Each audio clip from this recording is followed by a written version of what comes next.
Welcome to my YouTube channel unique classes. तो आज हम देखेंगे हमारा जो टॉपिक है उसका नाम है कूटनीति। इसमें जो कूटनीति होता है आपका ये समझेंगे कि कूटनीति क्या होती है। फिर ट्रैक 1 और ट्रैक 2 कूटनीति जो होती है उसको लेकर जो क्वेश्चंस हैं वो आते हैं तो उसे देखेंगे। अलग से क्वेश्चन पूछा जाता है ट्रैक 1 कूटनीति को परिभाषित कीजिए और उसके बारे में एग्जाम्पल वगैरह बताइए। इसी तरीके से ट्रैक 2 कूटनीति को लेकर पूछा जाता है और मल्टी ट्रैक जो हमारी कूटनीति होती है उसको लेकर क्वेश्चंस हमें देखने को मिलते हैं। तो फटाफट इनको हम समझ लेते हैं। तो इस वाली वीडियो में आपको पता चलेगा कि कूटनीति की क्या परिभाषा है और जैसे कि मैंने आपको बाकी जो भी चीज़ें बताई हैं वो सब कुछ आपको इसमें पता चलने वाला है। तो देखिए जो कूटनीति होती है तो कूटनीति क्या होती है, सबसे पहली बात हमारी ये आ जाती है। कूटनीति को कई बार हम डिप्लोमेसी भी कह देते हैं, ठीक है। तो जो कूटनीति होती है वह एक जो हमारी विदेश नीति होती है उसका आंतरिक भाग है और ये क्या कार्य करती है, ये शांति निर्माण का कार्य करती है। शांति निर्माण यानी कि जब कॉन्फ्लिक्ट हो रहा होता है, जब संघर्ष हो रहा होता है दो राज्यों के बीच में, यहाँ पर राज्यों का मतलब दो देश होते हैं क्योंकि हम इंटरनेशनल रिलेशन पढ़ रहे हैं तो उसमें यही होता है। तो दो देशों के बीच में अंतर्राष्ट्रीय संबंध स्थापित करने के लिए और शांति बनाए रखने के लिए जो कूटनीति है वो हर देश अपने एक विदेश नीति के अंतर्गत लागू करता है, उसे अपनाता है। तो कूटनीति ये होती है और कई बार क्या होता है कि दो देशों के बीच में तनाव हो जाता है, संघर्ष हो जाता है, तो उसका समाधान करने के लिए, उसका रिसोल्यूशन करने के लिए जो कूटनीति है उसे अपनाया जाता है, ठीक है। तो इस तरीके से आप जो है इसका इंट्रोडक्शन दे सकते हैं और फिर इसके बाद हमारा जो मेन जो स्टार्ट होता है कि कूटनीति किसे कहा जाता है, इसकी परिभाषा पर हमें ध्यान देना है। तो कूटनीति के अंतर्गत वैसे तो आपकी मध्यस्थता, सुलह वगैरह करवाना हो गया, ठीक है। मध्यस्थता का मतलब आपको पता ही है, अगर आपने प्रीवियस वीडियोस नहीं देखी है तो उसे देखिए और आपको पता चल जाएगा, ठीक है। उसी प्लेलिस्ट बनाई हुई है, लिंक डिस्क्रिप्शन बॉक्स में दिया गया है। तो ये सारी चीज़ें जो होती है कूटनीति के अंतर्गत शामिल होती है और कूटनीति कोई एक नहीं होती है, कई प्रकार की होती है और यहाँ तक कि कूटनीति बार बार चेंज करके भी अपनाई जाती है संघर्ष को समाप्त करने के लिए और एक स्थिर समाधान के लिए, ठीक है, एक लंबे समय के लिए स्थिर समाधान के लिए। ये तो स्वाभाविक सी बात है कि संघर्ष होगा ही क्योंकि देश हैं हमारे जो अंतर्राष्ट्रीय जो हमारे संबंध है वो बिगड़ेंगे ही, क्योंकि संघर्ष होना एक मानव जो सभ्यता है उसके अंतर्गत एक स्वभाव के तौर पर, जैसे कि मनुष्य जो आपस में अपने जो हित होते हैं, अपने जो भी लाभ होता है उसी को चीज़ को देखता है। तो अगर उसी चीज़ को देखते हुए अगर एक जो देश है वह अपने हित को देखेगा, अपने लाभों को देखेगा, तो संघर्ष होना स्वाभाविक सी बात है। वो अपने देश के लिए सोचेगा, ठीक है। सबसे पहले उसके लिए अपना देश सर्वोपरि है, तो संघर्ष होना स्वाभाविक है। पर उस संघर्ष को युद्ध की स्थिति में न बदला जाए इसलिए हम क्या अपनाते हैं, कूटनीति को अपनाते हैं। अब कूटनीति के बारे में आपको थोड़ी सी बातें और जान लेनी चाहिए। जो कूटनीति है उसके बारे में सबसे पहले हमारे जो अर्नेस्ट मेसन सेटू है उन्होंने बताया है कि ये एक जर्मन राजनयिक है। राजनयिक यानी कि जो हमारे दूत वगैरह, जिन्हें हम पुराने टाइम पे दूत वगैरह कहते थे कि जो दूत हैं वो क्या करते हैं, दूसरे राज्यों में जाकर रहते हैं, उनके राज दरबार होता है उसमें रहते हैं। और ये कूटनीति ऐसा नहीं है कि आज चली हुई आ रही है, चाणक्य के टाइम से चली हुई आ रही है। तो उसका एग्जाम्पल भी आप यहाँ पर देकर थोड़ा सा एक्सप्लेन कर सकते हो। वैसे हम बताएंगे कूटनीति किस तरीके से इसकी शुरुआत हुई और किस तरीके से माना जाता है। तो देखिए, क्योंकि पॉलिटिकल साइंस है और इसमें जो हमारे विचारक होते हैं उनके बिना परिभाषाएं हमारी पूर्ण नहीं होती हैं, तो इसलिए हमें जो है परिभाषा डेफिनेशन में हमारे विचारक होते हैं, उनके 2-3 जो विचारक होते हैं वो लिखने ही पड़ते हैं, ठीक है। तो देखो, अर्नेस्ट मेसन सेटू हैं, उनके द्वारा बताया गया है कि जो कूटनीति है उसका जो सिद्धांत है उसके बारे में परिभाषा दिया है। इन्होंने थोड़ी सी एक्सप्लेन किया है। इनके अनुसार क्या है, राज्यों के बीच संबंधों को शांतिपूर्ण संचालन जो है उसी को कूटनीति कहा जाता है। यानी कि जो 2 राज्य हैं या 2 से 3 जो राज्य हैं उनके बीच में जो शांतिपूर्ण जो संबंध का संचालन हो रहा है, यानी कि शांतिपूर्ण संबंध स्थापित हो रहे हैं, उसी को क्या कहा गया है, इन्होंने कूटनीति कहा है, ठीक है। सिंपल सी बात है। तो ये तो आपको समझ में आ गया होगा। और जो कूटनीति होती है उसको आपको ध्यान रखना है, उसके लिए कई स्तर की कूटनीति होती है। किसी में केवल सरकार के जो अभिकर्ता होते, अधिकारी होते, वही जो क्या करते हैं वो वार्तालाप के द्वारा क्या करते हैं, जो संघर्ष है उसका समाधान करते हैं। कई जो है हम मल्टी ट्रैक वाली कूटनीति में देखेंगे तो आपको समझ में आ जाएगा, ठीक है। अब जो है आपको ध्यान देना है, हमारे एक और विचारक यहाँ पर आते हैं जिनका नाम है मैकियावेली।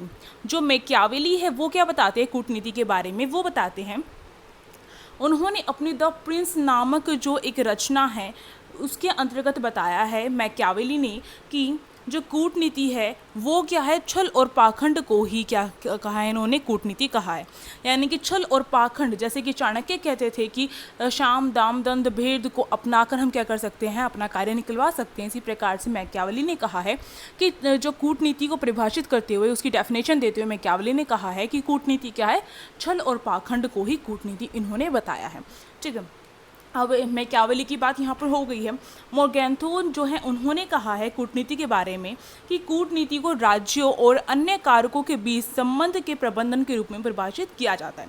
यानी कि कूटनीति के बारे में इन्होंने बताया है कि राज्य और उनके जो अलग अलग कारक होते हैं, जिसके आधार पर जो कूटनीति वो तय की जाती है, अलग अलग कारकों के आधार पर उनके संबंधों का प्रबंधन, यानी कि वो जो संबंध स्थापित हुए हैं राज्यों के बीच में, और वो जो राज्यों के बीच में संबंध स्थापित हो रही है वो किन कारकों के द्वारा स्थापित हो रही है, उन कारकों के साथ जो प्रबंधन है, यानी कि अगर उन कारकों का सही तरीके से प्रबंधन नहीं होगा, मैनेजमेंट नहीं होगा, तो संबंध बिगड़ सकते हैं। तो यही चीज़ जो है, इसी चीज़ को अच्छे से मैनेज करके रखना है कूटनीति है। तो ये चीज़ यहाँ पर इन्होंने बताई है। तो ये आप अपने डेफिनेशन में यूज़ कर सकते हो और अच्छे से एक्सप्लेन कर सकते हो। और अगर देखा जाए कि कूटनीति क्या होती है तो उसके बारे में मैंने आपको पहले ही बता दिया है। अब यहाँ पर हम बात करेंगे कूटनीति की ऐतिहासिक रूप को, यानी कि जो कूटनीति है वो किस तरीके से चली हुई आ रही है उसके बारे में, उसके थोड़े इतिहास के बारे में बात करने वाले हैं। तो देखिए, कूटनीति का जो प्रयोग है ऐसा नहीं है कि एकदम से अभी से स्टार्ट हो गया, नहीं, ये मध्य युग जो था हमारा, उसके दौरान से ये जो है शुरू हुई है। ठीक है, मध्य युग। और मध्य युग में जो है हमारी अमेरिका हो गई, एशिया, अफ्रीका, ये जो देश हैं इनके अंदर जो है कूटनीति अपनाई जा रही थी। और बेसिकली जो कूटनीति है वो किस वजह से उभरी थी, औपनिवेशिक काल के कारण भी थोड़ी ज़्यादा उभरी है। ठीक है, तो इसलिए, और इसके साथ साथ जो आधुनिक रूप है कूटनीति का वो कब स्टार्ट हुआ है मैं आपको बता दूं। कूटनीति दो प्रकार की होती है, एक प्राचीन कूटनीति होती है और एक आधुनिक कूटनीति होती है। यानी कि दो टाइम पीरियड के अकॉर्डिंग हमने उसे डिवाइड कर दिया है कि प्राचीन कूटनीति को हम पुरानी कूटनीति कहते हैं और आधुनिक कूटनीति जो है हमारी वो हुई हमारी 15वीं शताब्दी से, वो जो है हमारी आधुनिक कूटनीति है वो प्रारंभ हुई है, आपको ध्यान रखना है। और 15वीं शताब्दी में जो इतावली प्रायद्वीप है वहाँ से ये जो है शुरू हुई है, आपको ध्यान रखना है। इसके बारे में थोड़ा सा और जान लेते हैं कि किस प्रकार से हुई है। तो देखिए, आप यहाँ पर पाएंगे कि 1494 में जो इतावली है, इतावली के जो 15वीं शताब्दी, जैसे मैंने कहा 15वीं शताब्दी में इतावली का जो नगर राज्य प्रणाली है उसमें जो है कूटनीति का प्रयोग किया गया था और उस कूटनीति को आधुनिक रूप माना गया है कूटनीति का। ठीक है, तो ये ध्यान रखना है। 1494 में जो अमीर, इतावली के अंतर्गत जो अमीर हैं उनके लिए अति और सुरक्षा की स्थिति थी वहाँ पर, लेकिन खराब बचाव वाले जो इतावली राज्य है उस पर क्या होते रहते थे, आक्रमण होते रहते थे। ठीक है, विदेशी शक्तियाँ क्या करती थी, बार बार आक्रमण करती रहती थी, जिसकी वजह से क्या हुआ, वहाँ पर जो कूटनीति जैसी स्थितियाँ हैं वो जो है वो अपनानी पड़ी थी। तो ये जो कूटनीति प्रणाली जो यहाँ पर स्टार्ट हुई थी उसको क्या कहा जाता है, उसको कहा जाता है यहाँ पर आधुनिक कूटनीति। और इसके बाद हमारी जो और भी ज़्यादा जो आधुनिक कूटनीति है वो कहाँ पर स्टार्ट हुई, 15वीं शताब्दी से शुरू होते होते ये जो हमारी फ्रांसीसी क्रांति आती है, 20वीं सदी के आसपास फ्रांसीसी क्रांति आती है, उसमें जाकर कूटनीति जो है उसे और भी ज़्यादा क्या हुआ, बल मिला था आगे बढ़ने का। तो आपको ध्यान रखना है, सबसे पहले जो है इतावली नगर जो राज्य प्रणाली है उसके द्वारा इतावली जो था हमारा देश वहाँ पर स्टार्ट हुई थी। उसके बाद फ्रांसीसी क्रांति में इसे जो है थोड़ा सा और जो कहा जा सकता है एक तरीके से थोड़ा सा और अनुसरण किया गया था कूटनीति का। ठीक है, अब देख लेते हैं, अभी हमने बात कर ली किस तरीके से ये जो स्टार्ट हुई थी कूटनीति, तो हमने बात की थी 15वीं शताब्दी में जो है ये स्टार्ट हुई थी। पर इसके बारे में थोड़ा और अच्छे से जानने के लिए आपको बता दिया जाए कि जो ये कूटनीति है उसको लेकर हमारे जो एक विचार जो विचारक, जिसे हम क्या कहते हैं, विचारक कहते हैं, उस विचारक ने इसकी शुरुआत के बारे में थोड़ा सा कुछ यहाँ पर बताया है, उसके बारे में हम देखते हैं। उस विचारक के बारे में देखने से पहले हमें देखना पड़ेगा कि किस तरीके से सबसे पहले 15वीं शताब्दी में स्टार्ट हुई थी इतावली गणराज्य के अंतर्गत। फिर उसके बाद चलती चलती यह जो कूटनीति की जो प्रक्रिया थी अपनाने की, संघर्ष को ख़त्म करने के लिए फ्रांसीसी क्रांति के अंतर्गत अपनाया गया कूटनीति को, उससे उसे एक बल मिला है आगे बढ़ने का। और उसके बाद जो आधुनिक कूटनीति है वो जो है हमारी प्रथम विश्व युद्ध के दौरान जो हमें देखने को मिलती है। प्रथम विश्व युद्ध के दौरान जो कूटनीति है उसमें बहुत ज़्यादा चेंजेस हुए, जिसकी वजह से नई कूटनीति जो है वो हमारे सामने आई। ठीक है, तो आपको ध्यान रखना है प्रथम विश्व युद्ध और द्वितीय विश्व युद्ध दोनों ने प्रभाव डाला है, और प्रथम विश्व युद्ध ने किस तरीके से प्रभाव डाला आपको ये ध्यान रखना है। जो राज्य थे उस टाइम पर, राज्य को क्या मिल गया था, और अधिक जागरूक हो गए थे कूटनीति के प्रति कि कूटनीति अपनाकर हम क्या कर सकते हैं, संघर्ष को खत्म कर सकते हैं। तो राज्य जो है उसके प्रति जागरूक हो गए थे। स्वतंत्र और लोकप्रिय जो समर्थन है कूटनीति को उस टाइम पे प्राप्त हो गया था, किसके टाइम के बाद, प्रथम विश्व युद्ध के बाद। ठीक है, तो इस वजह से जो है पुरानी कूटनीति के स्थान पर अब क्या आ गई थी, नई कूटनीति आ गई थी। ठीक है, फिर द्वितीय विश्व युद्ध ने किस तरीके से कूटनीति जो है उसमें चेंजेस की, और आधुनिक कूटनीति जो हम अब वर्तमान में अपना रहे हैं उसका वो किस तरीके से देखने को मिलती है। आपको पता होगा द्वितीय विश्व युद्ध जैसे समाप्त हुआ था, यानी कि सेकंड वर्ल्ड वॉर जैसे समाप्त हुआ था, वैसे ही क्या हुआ था, हमारे जो विश्व है उसमें एक तरीके से जो संयुक्त राष्ट्र है, यानी कि यूएन, जिसे यूएनओ कहा जाता था पहले, संयुक्त राष्ट्र संघ, उसकी स्थापना हुई थी। उसके अंतर्गत उसके 6 अंग है। ठीक है, तो वो अलग अलग कार्य करते हैं, और ये शांति स्थापना करने के लिए ही इसकी स्थापना की गई थी, और इसकी स्थापना लीग ऑफ नेशंस के जो है उसके स्थान पर की गई थी, आपको ध्यान रखना है।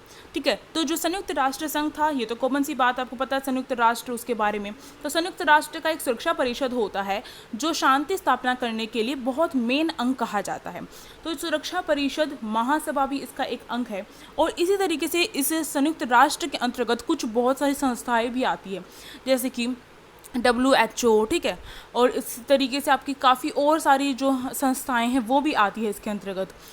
तो ये जो संस्थाएं हैं उनके द्वारा क्या किया गया, उनके द्वारा सामूहिक सुरक्षा और बहुपक्षीय जो कूटनीति है उसकी शुरुआत की गई थी। तो इस तरीके से कूटनीति को एक नया रूप प्राप्त हुआ था, तो ये ध्यान रखना है आपको। ठीक है, इसके अलावा आपको ये भी पता है जब सेकेंड वर्ल्ड वॉर हमारा समाप्त हुआ था तो उसके बाद अमेरिका और सोवियत संघ के बीच में क्या हो गया था, इन दोनों के बीच में जो वैचारिक जो तनाव है वो, या फिर वैचारिक जो संघर्ष है वो शुरू हो गया था। वैचारिक युद्ध भी कह सकते हैं उसे हम, कि अमेरिका सोच रहा था कि जिस चीज़ को, पूंजीवाद को वो अपनाता है तो पूंजीवाद ही पूरे विश्व में होना चाहिए, वही जो है एक शक्तिशाली, महाशक्तिशाली जो है देश है पूरे विश्व में।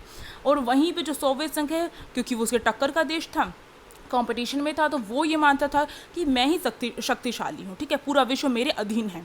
तो इसको लेकर इन दोनों के बीच में क्या हो गया था, तनाव, संघर्ष, युद्ध कह सकते हैं, जिसे हमने शीत युद्ध का, कोल्ड वॉर का नाम दिया था। ठीक है, तो ये जो कोल्ड वॉर था, शीत युद्ध था, इसके अंतर्गत क्या हुआ, इस शीत युद्ध के अंतर्गत भी जो कूटनीति है उस पर प्रभाव पड़ा था, क्योंकि ये वैचारिक रूप से विभाजित दुनिया में क्या हुआ, नए अंतर्राष्ट्रीय सुरक्षा संगठन बने थे।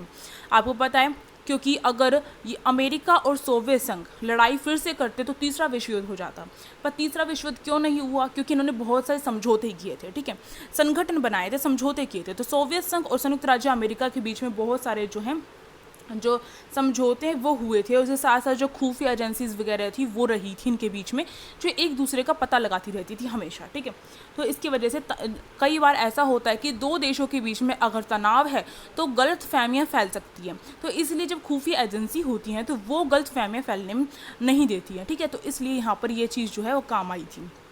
इसके बाद जो परमाणु हथियार वगैरह थे उनका प्रबंधन जो है वो भी किया गया था। आपको पता है परमाणु हथियारों की होड़ चल गई थी कि किसके पास कितने ज़्यादा परमाणु हथियार है, वही क्या है, वही इस देश, वही इस संसार का, वही इस विश्व का क्या है, एक महाशक्ति है। ठीक है, तो इसको लेकर इन सारी चीज़ों का जो प्रभाव है वो किसके ऊपर पड़ा था, और इन सारी चीज़ों के साथ साथ एशिया और अफ्रीका के बहुत सारे नव स्वतंत्र देश भी हुए थे, यानी कि आज़ाद हुए थे बहुत सारे देश औपनिवेशिक काल के बाद। तो अब जो है ये जो चीज़ें हैं, इसके बाद जो कूटनीति है, कूटनीति में इन सारी चीज़ों का क्या पड़ा था, प्रभाव पड़ा था। इसके साथ साथ जो तकनीकें वगैरह जो इस्तेमाल की जाती थी, इन सारी चीज़ों का प्रभाव पड़ा था। आर्थिक जो संस्थानें वगैरह थी, तो इन सारी चीज़ों का प्रभाव कूटनीति के ऊपर पड़ा था हमारा। और इसके साथ साथ हमारी जो बहुराष्ट्रीय कंपनियां हैं, क्योंकि आपको पता है किस तरीके से बहुराष्ट्रीय कंपनियां जो है वैश्वीकरण के कारण जो है एक देश से दूसरे देश में जो है वो जाती हैं, अपना जो कारोबार वगैरह वो स्थापित करती हैं, जिसकी वजह से उनके द्वारा भी बातचीत वगैरह होती है, वार्तालाप होते हैं। गैर सरकारी संगठन जैसे कि NGOs वगैरह हो गए, ठीक है, जो व्यापक संचार प्रौद्योगिकी है उसमें विकास हो रहा है। तो इन सारी चीज़ों का प्रभाव जो है कूटनीति पर पड़ा, और इसकी वजह से क्या हुआ, कूटनीति में जो है आधुनिक रूप लेती हुई चली गई। तो ये सफ़र हमने देखा किस तरीके से कूटनीति शुरू हुई है और किस तरीके से कूटनीति का एक आधुनिक रूप हमें देखने को मिलता है। तो ये सब कुछ आप इसके इतिहास में बता सकते हो, उसके इंट्रोडक्शन में बता सकते हो। इसके बाद अगर हम देखें तो आपका एक बहुत ही प्रसिद्ध जो विचारक है जिसके बारे में मैं बात कर रही थी, उसका नाम है हेनरी किसिंजर। अब हेनरी किसिंजर ने कूटनीति की उत्पत्ति के बारे में बताया किस तरीके से। अभी तक हम जो बता रहे थे वो थोड़ा डेटाबेस था, पर अब हेनरी किसिंजर ने अपने किसी उल्लेख में बताया होगा कि किस तरीके से जो कूटनीति है उसकी शुरुआत हुई थी, उसकी उत्पत्ति हुई थी। तो उन्होंने कहा, किसिंजर ने कहा कि जो कूटनीति है उसकी अवधारणा जो है वह ग्रीस और रोम से लाया गया है। ठीक है, प्राचीन ग्रीस और जो रोम है वहाँ से शुरुआत हुई है कूटनीति की अवधारणा की। यहाँ पर क्या हुआ था, ये जो हेनरी किसिंजर वो बताते हैं प्राचीन ग्रीस और रोम में क्या हुआ था कि जो लोग हैं उनके बीच में अब लोगों के मन में ये आ गया था कि हम स्वयं क्या करें, अपना एक जो समूह है वो क्या करें, बनाएं। ठीक है, लोगों के मन में ये आ गया था। उसके बाद उन्होंने अपना समूह बनाया। अब समूह बने तो बहुत सारे समूह हो जाते हैं, तो अन्य समूह यानी कि मेरा एक समूह है, मेरा एक ग्रुप है, उस ग्रुप के अलावा बहुत सारे ग्रुप हो जाते हैं, अलग अलग देशों के ग्रुप हो सकते हैं, अलग अलग राज्यों के ग्रुप्स हो सकते हैं। तो उन ग्रुप्स के साथ, उन समूह के साथ बातचीत करना, तो उस बातचीत करने को, उस संपर्क करने को, कम्युनिकेशन करने के लिए भी जो नियम है वो बनाए गए थे। तो ये जो चीज़ें थी, यहाँ से कूटनीति की शुरुआत होती है। हम ज़्यादातर यही समझते हैं जो कूटनीति एक वार्तालाप की जो होती है, वार्तालाप होता है। कूटनीति के अंतर्गत वार्तालाप को मेन रखा जाता है, बातचीत को मेन रखा जाता है, जिसके द्वारा जो समस्याएं होती है उसी का समाधान किया जाता है। ठीक, अब इसके बाद इन्होंने बताया कि जो द्वितीय विश्व युद्ध है उसके बाद, जैसे कि मैंने कहा था, अमेरिका के जो राष्ट्रपति फ्रैंकलिन रूजवेल्ट थे उस टाइम पे अमेरिका के राष्ट्रपति, उन्होंने कूटनीति की एक नई जो स्थापना है वो करने की मांग की थी, परंतु वो जो है वो विफल हो गई थी। यूरोपीय प्रणाली के अंतर्गत वो विफल हो गई थी। ये आपका इतना मेन नहीं है यहाँ पर। इसके बाद फिर वही बताया गया, शीत युद्ध जो था उसके दौरान जो दो महाशक्तियाँ वो उभर कर आई थी, यूएसए और यूएसएसआर, उसके अंतर्गत जो है बहुत सारे शिखर सम्मेलन किए गए थे, जिसके वो जो शिखर सम्मेलन हुए थे वो सारे के सारे भी क्या थे, आपके आधुनिक कूटनीति के अंतर्गत आते थे। ठीक है, इसको सार्वजनिक कूटनीति का प्रतीक जो है माना जाता है, आपको ध्यान रखना है। ठीक है, और वैश्वीकरण और आर्थिक आत्मनिर्भरता जो है, इनके द्वारा भी जो कूटनीति है उसके ऊपर प्रभाव पड़ा है, और ये जो है हमारे आधुनिक कूटनीति के अंतर्गत आते हैं। ठीक है, ये चीज़ें हमने देख ली। अब हम फटाफट देखते हैं अपनी ट्रैक 1 कूटनीति और ट्रैक 2 कूटनीति क्या होती है। ठीक, तो ट्रैक 1 कूटनीति के बारे में अगर यहाँ पर मैं बात करूँ तो देखिए, अगर हम ट्रैक 1 कूटनीति के बारे में अगर हम नेक्स्ट पार्ट में चर्चा करें तो काफ़ी अच्छा रहेगा, क्योंकि शॉर्ट करके करेंगे तो आपको जल्दी समझ में आएगा। तो अभी तक आप इतना रिवाइज कीजिए, नेक्स्ट पार्ट में आपको ट्रैक 1 कूटनीति के बारे में अच्छे से पता चल जाएगा। और अगर वीडियो अच्छी लगी तो आप अपने फ्रेंड्स के साथ भी शेयर कर सकते हो, लाइक कर सकते हो और सब्सक्राइब कर सकते हो। Thank you for watching this video.